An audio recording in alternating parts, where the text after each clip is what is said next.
하나님의 중매로 고멜과 결혼한 호세아에 대하여서 이번 주간 새벽기도 주제로 삼고 말씀을 드렸습니다. 고멜은 결혼하기 전에 이미 남자가 있었는데 그에게서 난 아들이 있었습니다. 결혼 후에도 바람을 피워서 호세아가 집으로 데려왔을 때 다른 씨가 그 몸속에 있었습니다.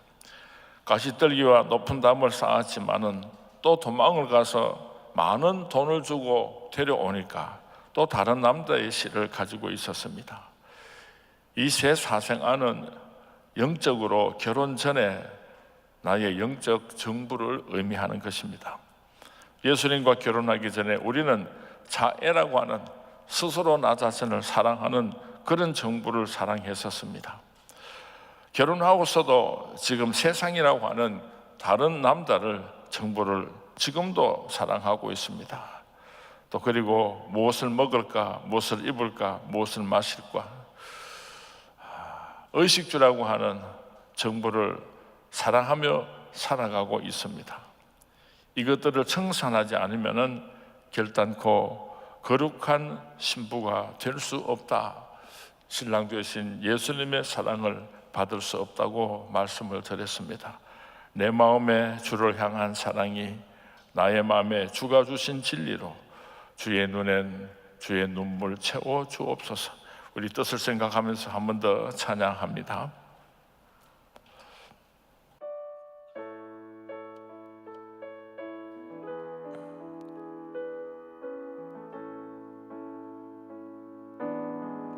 내 마음에 주를 향한 사랑이 나의 말엔 주가 주신 진리로 나의 눈에 주의 눈물 채워주소서.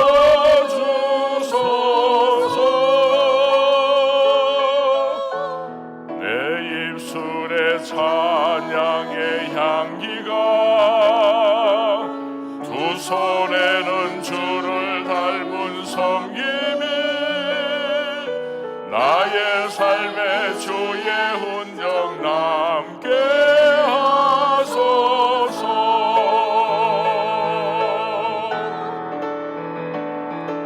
하나님의 사랑이 영원히 함께하니 십자가의 길을 건넌 자에게 순교자의 삶을 사는 이에게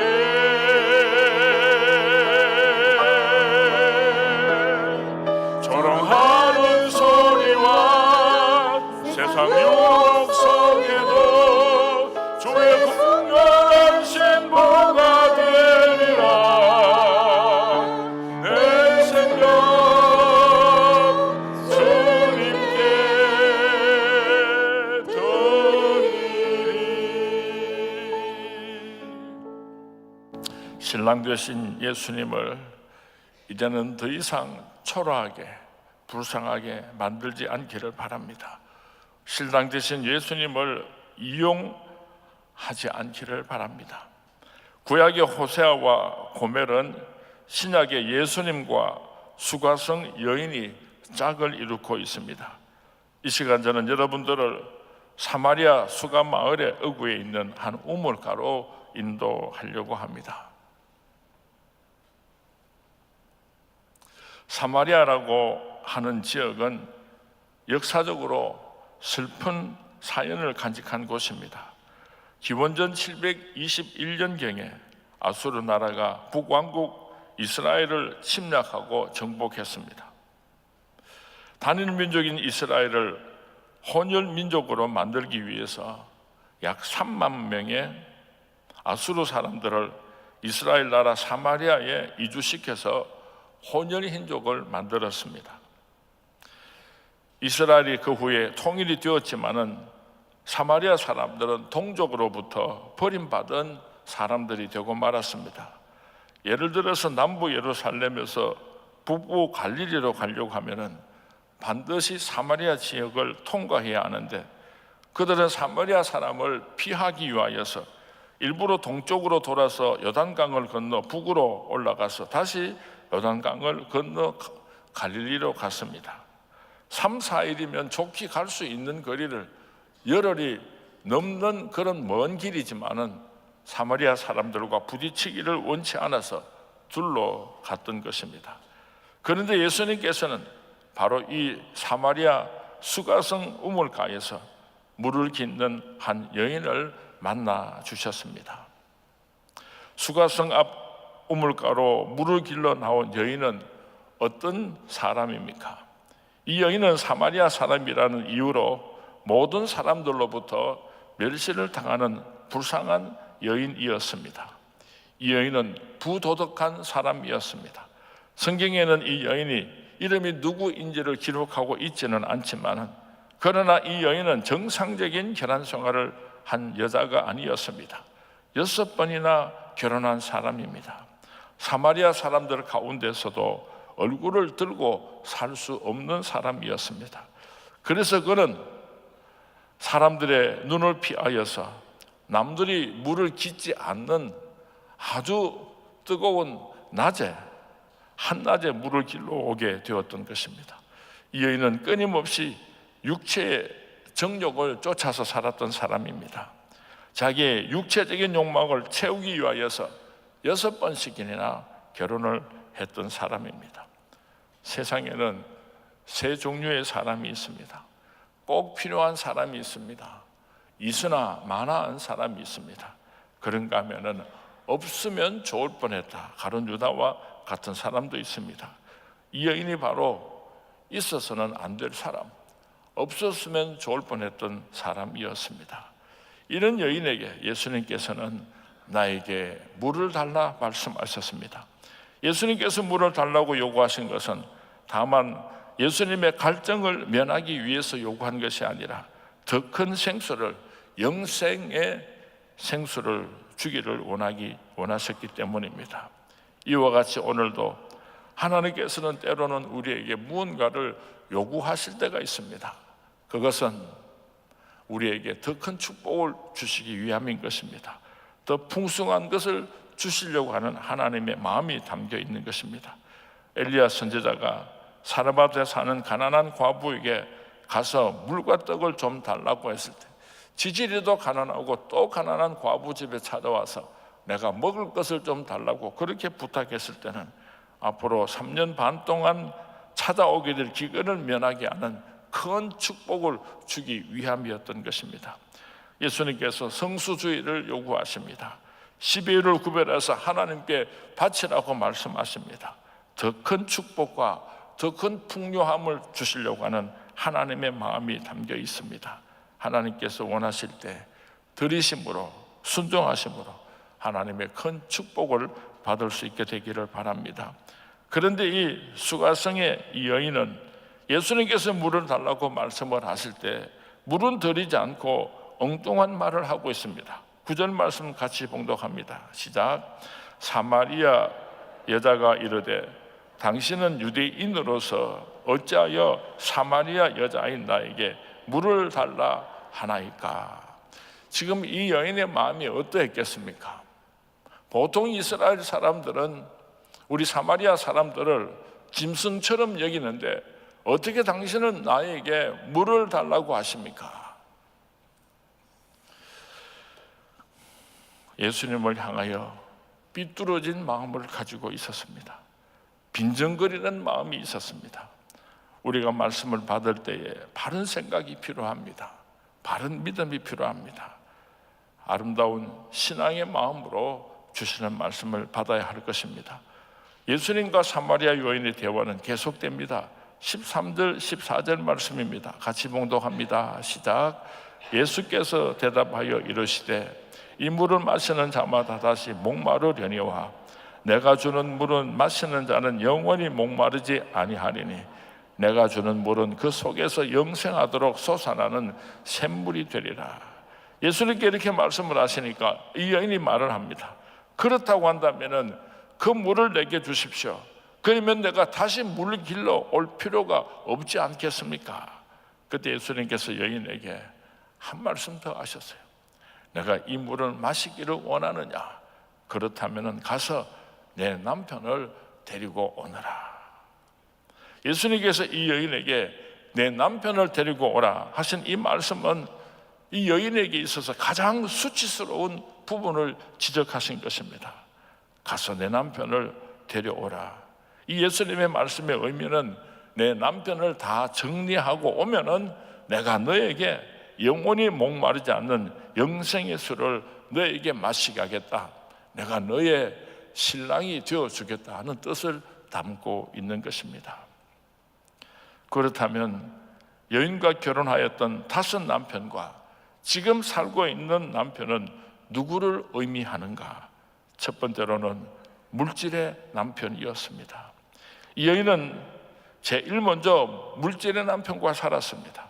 그러나 그 물질이 이 여인을 행복하게 해주지를 못했습니다. 수많은 사람들이 돈만 있으면 내가 행복할 것이다. 오늘도 황금을 쫓아서 정신없이 살아가고 있지 않습니까?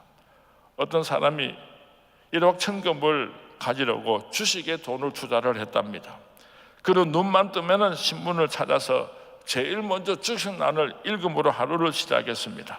그날 하루 주식의 동향에 따라서 울고 웃으면서 살았습니다.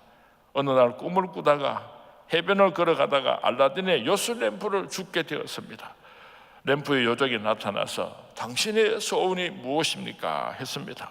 그러자 이 사람은 1년 후에 신문을 나에게 달라 하고 요구를 했답니다. 그랬더니 이 요정이 1년 후에 신문을 가지고 왔습니다. 제일 먼저 주식란을 읽어보니까 어떤 주식이 올라가고 어떤 주식이 곤두박질 치는지 다 기록이 되어 있습니다. 이것만 있으면은 내가 큰 부자가 되겠구나 하고 흡족했답니다. 그리고 신문을 계속 읽다가 보니까 검은 글씨 부글 안에 자기 눈이 멈추었습니다. 보니까 낯익은 사진과 이름이 기록되어 있는데 자기 이름이었습니다. 자기 사진이었다고 하는 것입니다. 물질의 남편은 결단코 나를 행복하게 해줄 수가 없습니다. 우리는 이미 다 경험했을 것입니다. 2번째 남편이 누구였는가 하면은 권세라고 하는 남편이었습니다. 이 여인이 2번째 만난 남편은 권세였습니다. 오늘도 많은 사람들이 막강한 권세를 가지게 되면 그것이 나를 행복하게 해줄 것이라고 착각하고 쫓아다니고 있습니다. 짐승은 힘을 가지고 한번 지배하게 되면 더 이상은 다른 짐승을 괴롭히지를 않는데 사람은 한번 힘을 가지면 그 힘을 오랫동안 간직하고 빼앗기지 않으려고 몸부림을 칩니다. 이 세상에 그 누구도 영원한 권세를 가진 사람이 없었습니다. 권세라고 하는 것은 찰나와 같은 것입니다. 수많은 유명했던 사람들이 오늘 세상 사람들에게 손가락질을 받고 있는 모습을 우리가 보고 있지 않습니까? 3번째로 이 여인이 결혼했던 남자는 아름다움의 남편이었습니다. 아름다움이 오늘 모든 현대인들의 우상이 되었습니다. 이뻐질 수만 있다면은 어떤 수술도 마다하지 않고 이뻐지려고 몸부림을 치는 시대에 살고 있습니다. 그냥 제가 재미있는 이야기로 하는 소리니까 그냥 들으시기 바랍니다. 우리 집 사람이 처녀 시절에 어떻게 기도했는가 하면은 얼굴에 손을 이렇게 대고 하나님 나 이쁘게 해주세요. 하나님 나 이쁘게 해주세요. 그렇게 기도했답니다. 그래서 저를 만났는지 모르겠습니다. 이 아름다움이 우상입니다. 4번째로 이 여인이 결혼한 남편은 육체적인 쾌락의 남편이었습니다.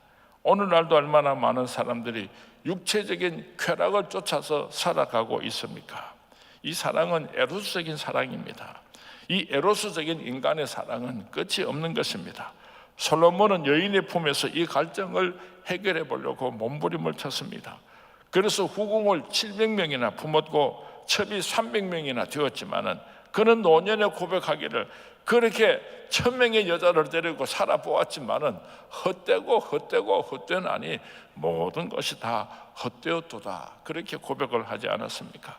5번째 이 여인의 남편은 사람이 자기 남편이었습니다. 오늘날도 사람들이 얼마나 사람을 사랑하고 얼마나 사람에 미쳐 있습니까? 마태복음 19장 29절에서 또 내 이름을 위하여 집이나 형제나 자매나 부모나 자식이나 전토를 벌인 자마다 여러 배를 받고 또 영생을 상속하리라.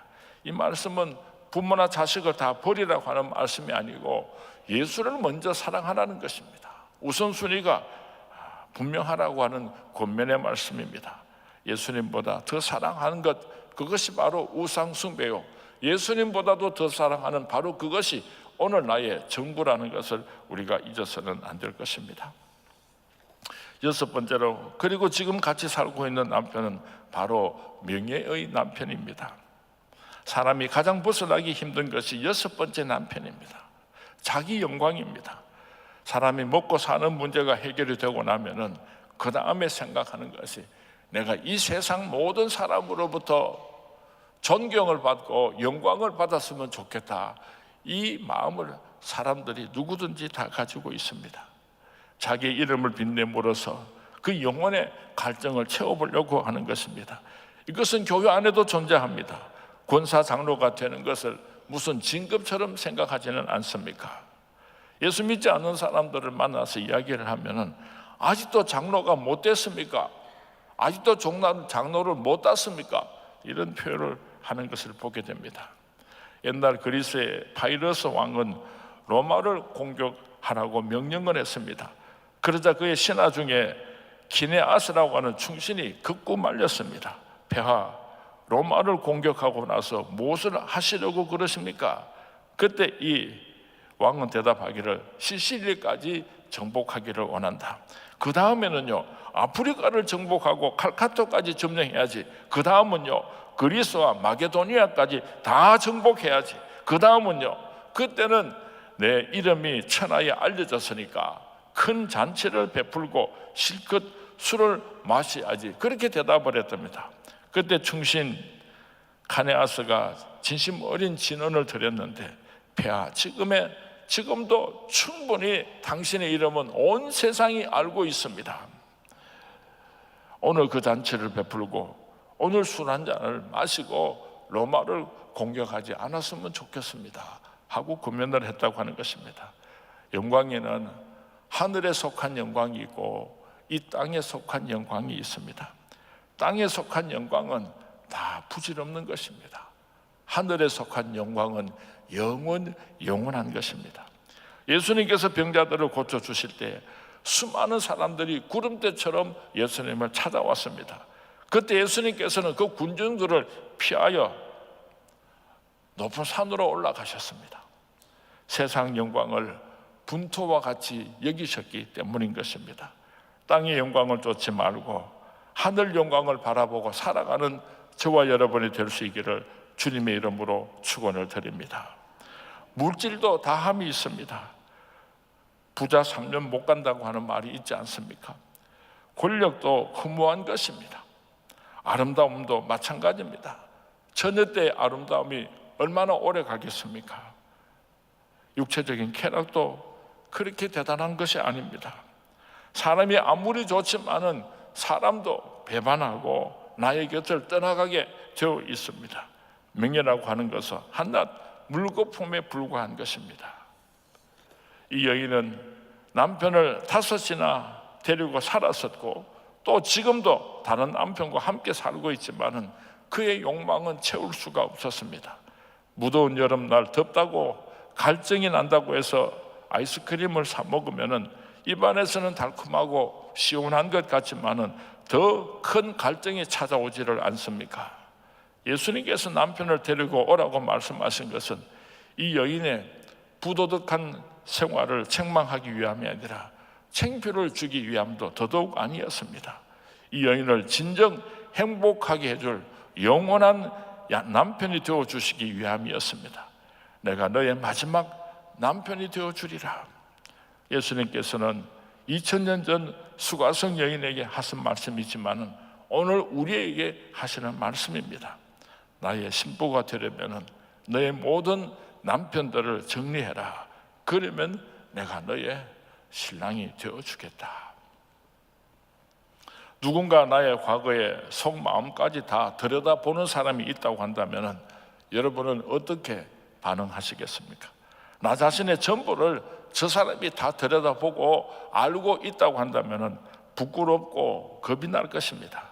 한편 반대로 오히려 안심이 되고 위로가 될 수가 있습니다. 왜냐하면 그 사람이 나의 모든 것을 다 알고 있기 때문에 숨길 필요가 없는 것입니다. 예수님께서는 이 여인을 다 알고 계셨듯이 오늘 우리들의 모든 마음들을 다 헤아리고 계십니다. 우리들의 모든 과거를 다 알고 계십니다. 아프다고 숨기지 마시고 예수님께 문제를 가지고 와서 고백하는 새벽이 될 수 있기를 바랍니다. 그럴 때 예수님께서 우리들의 모든 문제들을 해결하여 주시고 축복하시고 기름 부어 주실 것입니다. 마태복음 11장 28절 말씀 우리가 한번 같이 봉독합니다. 수고하고 무거운 짐진 자들아 다 내게로 오라. 내가 너희를 쉬게 하리라. 이 여인은 채워도 채울 수 없는 욕망을 채우기 위하여서 돈만 있으면 만사가 형통할 것이라고 생각하고 돈 많은 김서방과 살아보았습니다. 권력만 있으면 안 될 일이 없을 것이라고 생각을 하고 권력이 있는 권서방과도 살아보았습니다. 지식이 있는 남자와 살면 행복할 줄 알고 지서방하고도 한번 살아보았습니다. 힘세고 체격 좋은 사람을 골라서 강서방과도 한번 살아보았습니다. 명예만 있으면 될 줄 알고 명예가 높은 명서방과도 살아보았습니다. 그러나 아무 소용이 없었습니다. 예수님보다 더 사랑하는 여섯 남편을 청산하고 예수님의 손을 꼭 붙잡는 예수님만을 사랑하겠습니다. 예수님 한 분만으로 만족하겠습니다. 그렇게 기도하는 새벽이 될 수 있기를 바랍니다. 주 예수보다 더 귀한 것은 없네. 우리 찬송하신 후에 예수님만 사랑하는 거룩한 신부가 되게 하옵소서 같이 기도하도록 하겠습니다.